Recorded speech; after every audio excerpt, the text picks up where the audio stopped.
Bonjour Pauline et bonjour à vous derrière votre écran qui nous regardez. Je suis Chloé, je suis l'initiatrice de Elle Projet et je suis avec Pauline, journaliste cinéma et créatrice du podcast Sorociné.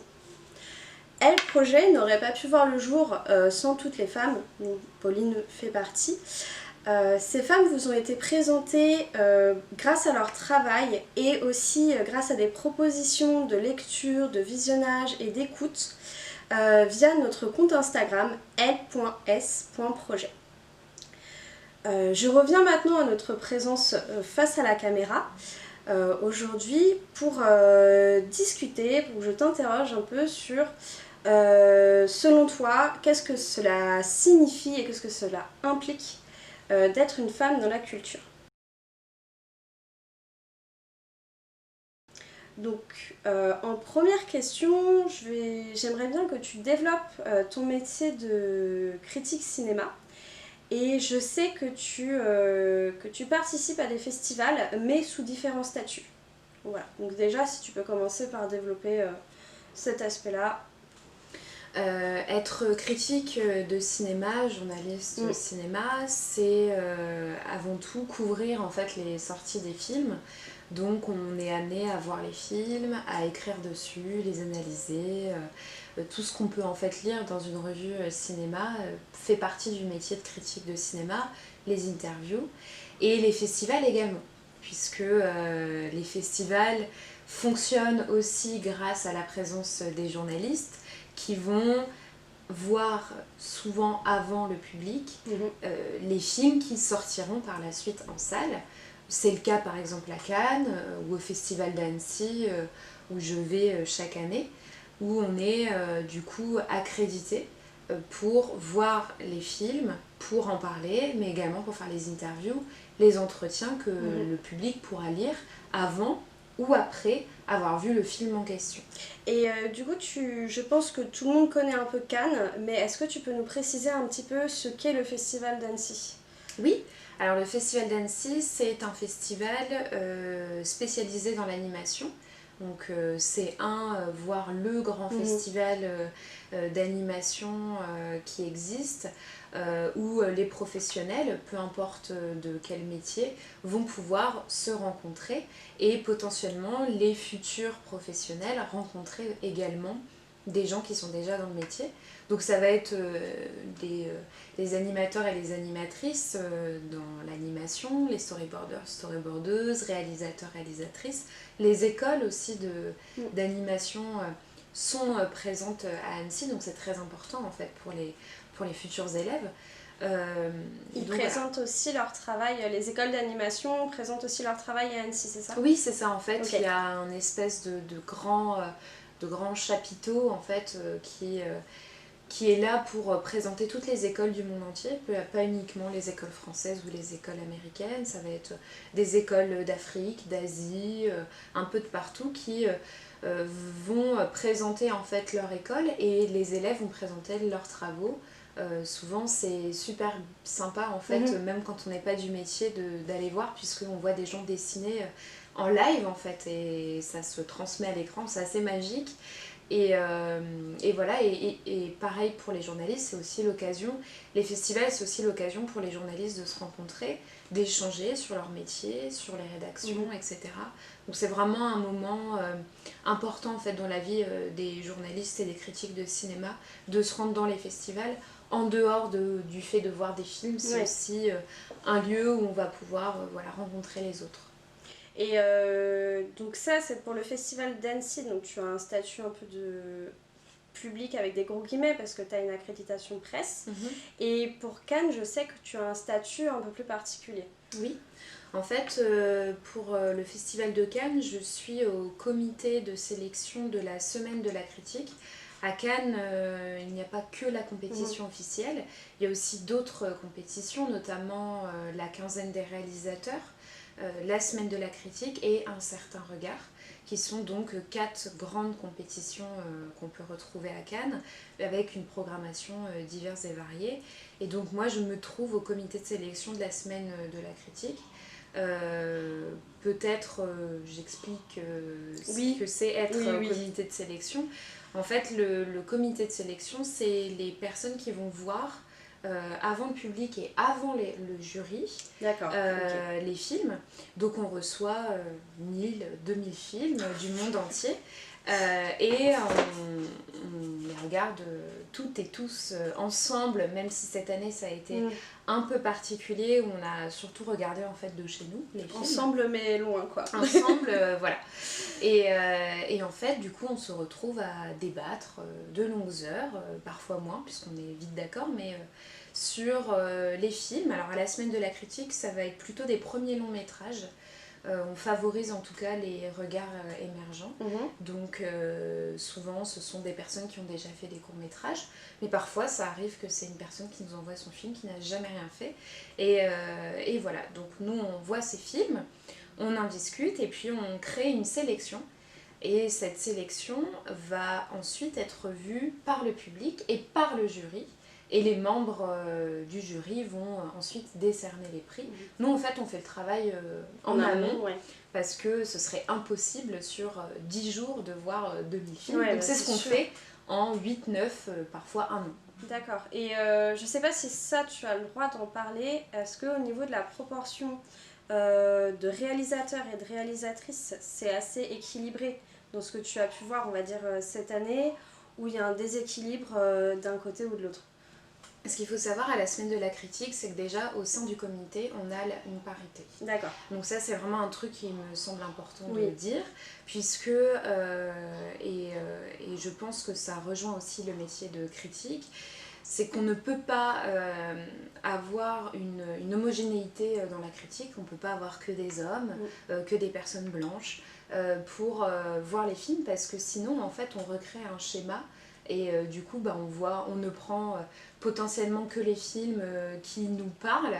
Et ces films-là, ça va être des films, si on est un homme, faits par des hommes. C'est pas tout le temps vrai, mais on remarque quand même que dans les comités de sélection ou au sein, par exemple, de l'Académie des Oscars, où il y avait eu beaucoup de débats là-dessus, parce que comme il y a malheureusement très peu de transparence au sein des comités ou des grandes institutions, on ne sait pas en fait au final qui sont ces gens qui choisissent, et quand on gratte un peu, on se rend compte que ce sont majoritairement des hommes issus soit du même milieu social, soit de la même couleur de peau, et du coup il y a une espèce de schéma qui fait qu'on voit principalement des films réalisés par des hommes, des films réalisés par des hommes blancs, puisque si jamais ils traitent de sujets, ce qui n'est pas forcément tout le temps le cas, mais si par exemple ils traitent d'un sujet très masculin, très blanc, ça va directement parler, je veux dire on est tous spectateurs et spectatrices et on va plutôt vers les choses qui nous concernent, entre guillemets, donc naturellement ils vont vers là. Et c'est pas forcément ce qu'on critique, mais en tout cas le fait qu'il n'y ait que des hommes, ça c'est un problème. Et d'un milieu social, je suppose, assez élevé. Quand on fait partie de l'académie, alors pas au comité de sélection, parce que je suis la preuve que je ne viens pas, en tout cas je ne suis pas d'origine d'un milieu aisé. Dans l'académie par exemple des Oscars, on va plutôt justement avoir des personnes de milieu aisé. Donc évidemment c'est un souci, parce que du coup ça voudrait dire qu'on reste dans le même milieu, on ne se mélange pas. Et en fait la magie aussi du cinéma, c'est de voir des regards, des récits au pluriel, pas que les mêmes. Et pour en revenir du coup au comité de sélection, nous on a une parité exacte. Et pour revenir à ta question de base, qui est est-ce que du coup on observe qu'il y a autant de femmes que d'hommes, les premiers longs métrages, en fait on observe qu'il y a toujours une assez belle parité. C'est en fait je pense plus dans la sélection officielle ou dans les sections parallèles, la quinzaine des réalisateurs. Est-ce qu'il y a une parité? Est-ce que les films qu'ils reçoivent sont d'une parité déjà de base avant de sélectionner? On ne parle pas de la sélection, juste de ce qu'on reçoit. On n'a pas la main sur ce qu'on reçoit. Est-ce que sur ce qu'on reçoit, on se rend compte qu'il y a plus d'hommes que de femmes? À la semaine, encore une fois, premier long métrage, très souvent il n'y a pas de... Les écoles de cinéma, je vais prendre la Fémis qui qui est la plus connue. Ouais. La Fémis, il y a une parité. En tout cas, c'est dans leur charte de l'école. Ils veulent une parité. Donc, il y aurait 50% de femmes, 50% d'hommes. Du coup, en sortant de l'école, il y a encore cette parité.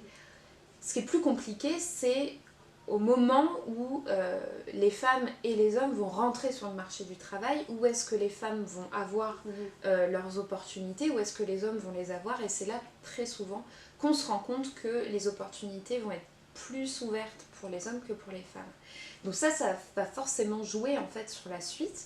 Un premier long métrage, on peut très facilement faire un premier long métrage avec très peu de budget. Oui. Et ça, c'est aussi un autre débat, mais qui rejoint celui-ci, c'est que les femmes ont accès à de moins gros budgets que les hommes. Et on le voit, par exemple, en prenant un exemple ultime, celui d'Hollywood, qui a quand même beaucoup d'argent. Quand on regarde les films Marvel, DC, etc., en fait, on se rend compte quand même que Wonder Woman, ça a été le premier gros film réalisé par une femme. Je crois même que Patty Jenkins a été la première femme à avoir un aussi gros budget, si jamais je ne dis pas de bêtises. Donc voilà, on se rend compte qu'une fois qu'il y a de l'argent en jeu, les actionnaires, les producteurs et les productrices vont potentiellement moins faire confiance aux femmes. C'est quelque chose qui est... Dans les premiers longs, il n'y a pas de gros budget. Très souvent, les budgets viennent des régions dans lesquelles... oui, on le voit dans les crédits à chaque fois. Oui. Si jamais... en fait, il y a plein de façons pour avoir un budget, pour avoir de l'argent, pour faire votre premier film. Ça va être faire une demande au CNC.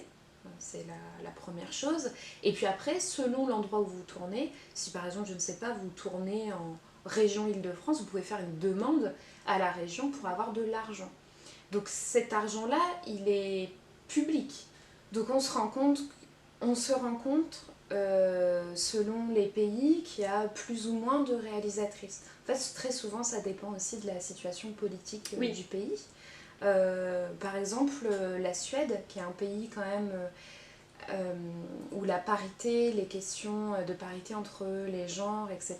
est assez présente. Et c'est un pays dit assez exemplaire là-dessus. On se rend compte qu'il y a certes peu de production cinématographique, mais qu'elle est plutôt paritaire, contrairement à d'autres pays.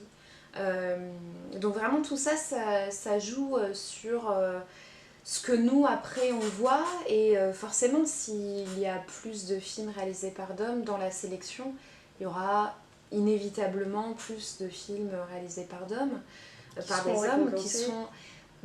déjà au moins dans la sélection, après récompensés, ça veut rien dire. Oui, c'est autre chose, pardon. Mais effectivement, dans la sélection, au moins, oui. Et puis, tout dépend aussi des sujets traités. Voilà, on met quand même un point d'honneur à avoir des premiers longs qui parlent en fait aussi, qui racontent quelque chose de leur époque. Je pense que ça se voit. Et donc là, on a parlé de ton statut de journaliste cinéma, de la manière dont tu couvres les festivals.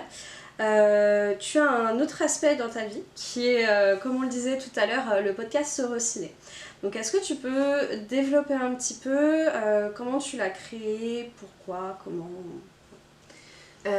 J'étais en rédaction, en stage de fin d'études en 2017, et à chaque pause déj, mes collègues faisaient un débrief des podcasts qu'elles avaient écoutés. Et moi, c'était à ce moment-là, j'écoutais pas vraiment de podcast, je savais que ça commençait à émerger un petit peu. Et une collègue me racontait quasiment tous les midis un podcast qui s'appelle Transfert. Et je m'y suis mise, en fait j'avais une heure de trajet et j'ai commencé à écouter, à tout rattraper en fait. Ouais, moi aussi j'ai fait ça après, quand tu m'en as parlé, ce qui avait été posté. Je suis vraiment tombée du coup dans l'addiction des podcasts, puisqu'il y a des podcasts pour à peu près tous les sujets. Tout naturellement, je suis allée vers des podcasts cinéma, séries, puisque ce sont mes deux sujets de prédilection, et puis des podcasts féministes. Donc, troisième sujet de prédilection. Troisième sujet de prédilection. Et le constat, il a été rapide et un peu... sans appel. Voilà. Ouais.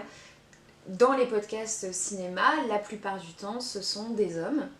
Et ils vont tous aborder plus ou moins le cinéma par les mêmes angles, par les mêmes points de vue. Ça ne veut pas dire que ce ne sont pas des bons podcasts, je les écoutais et je les écoute encore et ça m'intéresse toujours. Mais je trouvais que ça manquait en fait dans l'espace podcast, un créneau sur le cinéma avec peut-être un point de vue féministe, parler un peu plus des films réalisés par des femmes, parler un peu plus des femmes dans le cinéma. Donc ça, j'y réfléchissais, mais bon, je me disais peut-être que je vais en lancer un, peut-être pas. Ma collègue accro au podcast m'a dit évidemment, lance-le, ça va être génial. Mais les semaines ont passé et je gardais toujours cette idée en tête, mais je connaissais pas grand-chose au son, pas grand-chose à la production de podcast. J'avais fait, dans mes études de cinéma, j'avais fait des cours de son, mais vraiment au point le plus basique. Et cette même année, à l'automne 2017, l'affaire Weinstein a éclaté. Et là, évidemment, avec elle, un raz-de-marée sur le cinéma qui a été plutôt aux États-Unis, mais qui a eu une résonance sur les réseaux sociaux en France. Et en fait, très vite, les langues se sont déliées pour dire il y a quand même beaucoup d'hommes. Et du coup, le fait qu'il y ait peu de femmes, ça donne aussi lieu, malheureusement, à des pressions sur les femmes, à aussi une invisibilisation des femmes assez évidente. Donc moi, ma petite idée de podcast, elle s'est d'autant plus... elle a d'autant plus éclaté à ce moment-là. Je me suis dit, c'est peut-être le moment, en fait, de le lancer.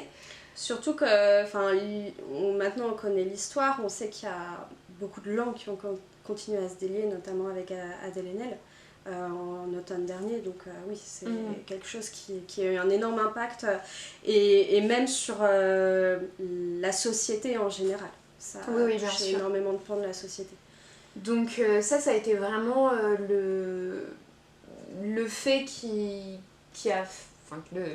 l'événement qui a fait que je me suis dit il faut le lancer ce truc, c'est le moment, même si ça faisait des mois que j'y pensais, je me suis dit que là c'était le moment ou jamais en quelque sorte.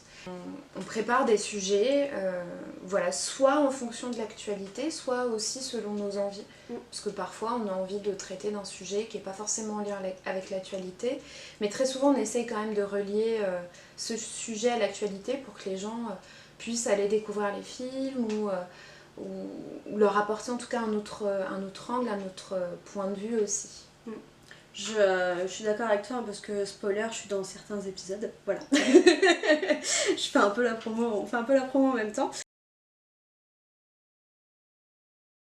Est-ce que tu pourrais me dire pourquoi, selon toi, il est important d'avoir des femmes dans le milieu de la culture et comment tu vois notre place dans ce milieu à l'avenir ?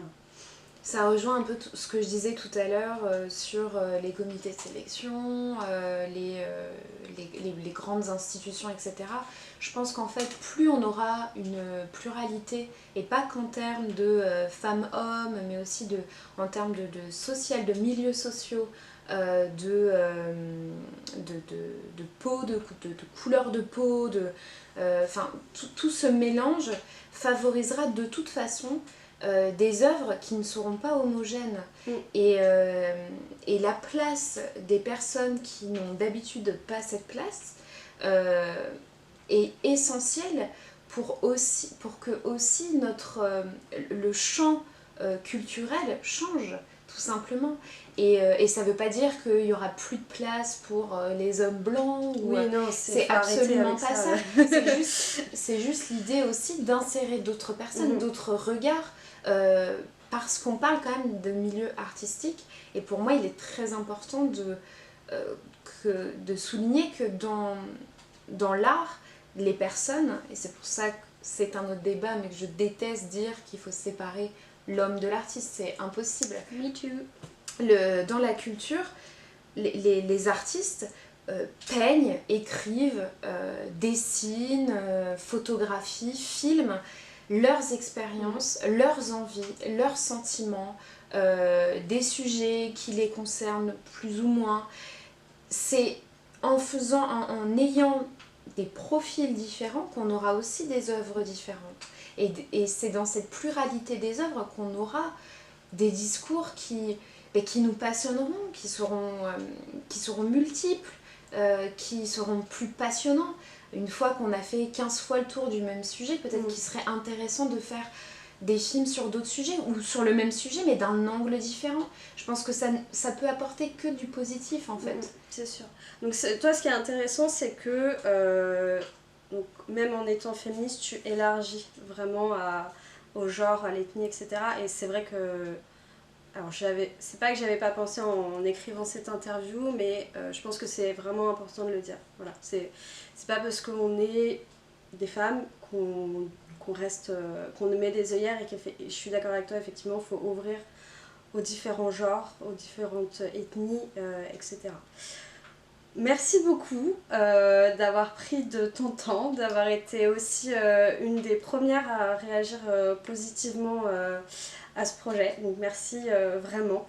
Merci à vous d'être resté jusqu'au bout de cette vidéo. J'espère que ça vous a enrichi et que cela vous a plu.